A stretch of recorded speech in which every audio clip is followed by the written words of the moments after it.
দেখতেছি সবকিছু মোটামুটি ঠিকই আছে। কাল নতুন করে তদন্ত হবে আর আমি সেখানে থাকবো। তাহলে তো খুব ভালো।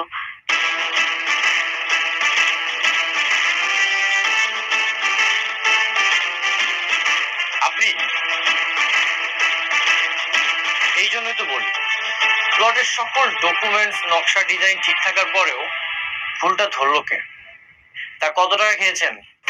টাকা টাকা খাবো কেন? আর আপনি এখানে শালিমার গ্রুপের সাথে আপনার সম্পর্কটা কি?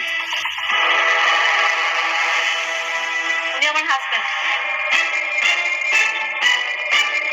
ও আচ্ছা, তাহলে তোমার দুজন আবার মিলে গেছে। শোন না তো, হাজবেন্ড ওয়াইফের মধ্যে থার্ড পার্সন আসলেই সেই ঝামেলাটা বেশিক্ষণ থাকে না। কেন জানিস?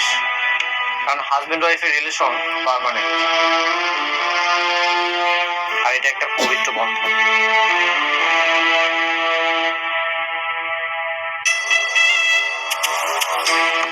আর আপনি, আপনাকে কত টাকা দিয়ে এখানে নিয়ে এসেছি? আপনি জানেন না আমার পরিচয়টা কি? তুই শেষমেশ পুরনো পাপিটাকে নিয়ে আসলি ভেজাল করার জন্য। স্যার, ও যে এত কথা বলতেছে, ওকে বলেন যে ও যে চ্যালেঞ্জ করেছে তার যুক্তি কি? যুক্তি চাস তুই? আয়, তোকে যুক্তি দেই। চল। তুই বারবার আমার লাইফে ঝামেলা করেছিস, তারপরে তোকে আমি বারবার ছাড় দিয়েছি। এবার কি করবি? এবার তোকে কে বাঁচাবে? এই যে আপনি, এর আগের বার তো ঘুষ খেয়েছিলেন বলে আপনার চাকরিটা যায় যায় অবস্থা। এবার কি করবেন? এই যে এখানে যত পেপার দেখছেন, নকশা ডিজাইন সবকিছু ঠিক আছে, এবার কি ভুল খুঁজে বের করতে পারবেন? এত দেখা দেখি তো কিছু নাই। স্যার, আপনি একটা কাজ করেন, ডিরেক্ট একদম সিলগালা করে দেন। যদি ওর এত লড়াই করার শখ হয় তাহলে ও কোর্টে গিয়ে লড়াই করবে। তারপর কি তুই ওনার চাকরিটা বাঁচাবি? আচ্ছা ঠিক আছে, মানলাম আমার না হয় সময় লাগবে, কিন্তু আমি তো কাউকেই ছাড়বো না।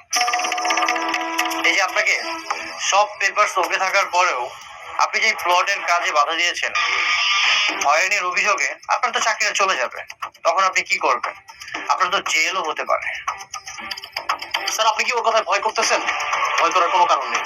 ও এখন একটা রাস্তার ফকির, কোনো ক্ষমতা নেই, আপনার কিচ্ছু করতে পারবে না। না না, আমি আর কোনো রিস্ক নিতে চাই না। আপনারা কাজ শুরু করুন আনিক সাহেব, আমি পেপার সাইন করে দিয়ে যাচ্ছি। Thank you. মানে ওকে করবেন মানে? শুনেন, আপনাকে যে আমি এতগুলো টাকা দিলাম তার কি হবে? আপনি যদি ওকে করেন তাহলে কিন্তু আপনাকে সব টাকা ফেরত দিয়ে যেতে হবে। আজলামো করেন? আপনি এখান থেকে চলে যান, বাকি ব্যবস্থা আমি করছি। আরে আপনি কই? কিন্তু কাজটা একদম ঠিক করিস না, তোকে তো এটা ভালো হবে না। দেখ, এবার কিন্তু বেশি আমি কিন্তু তোকে দেখে নেবো। কিন্তু ভালো করতেছিস না কাজটা, আগামী না।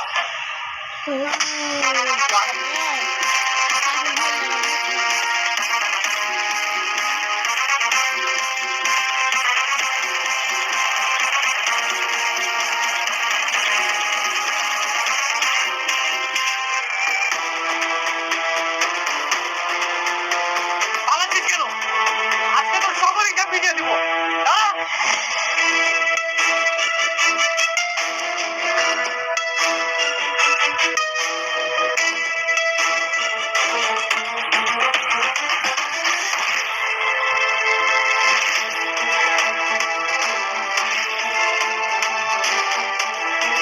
বাঁচতে চাইলে আর কখনো আমার সামনে আসিস না, বেঁচে ফিরতে পারবি না।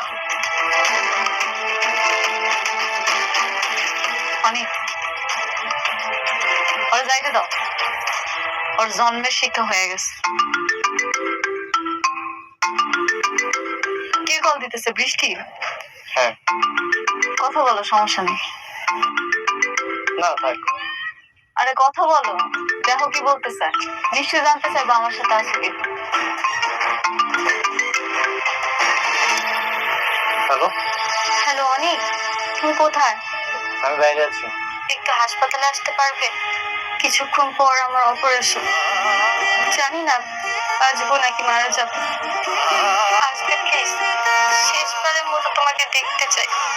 আমি ব্যস্ত আছি, এখন আসতে পারবো না।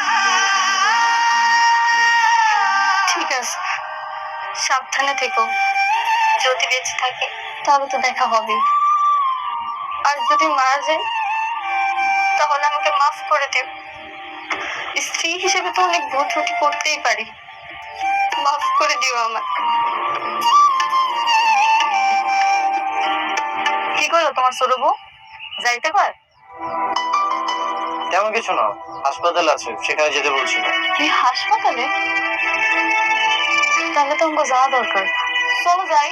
না, আমি তাকে আরো আগেই বলে দিয়েছি আমাকে যেন ডিভোর্সটা দিয়ে দেয়। আমি এখন শুধু তোমার সাথে থাকতে চাই।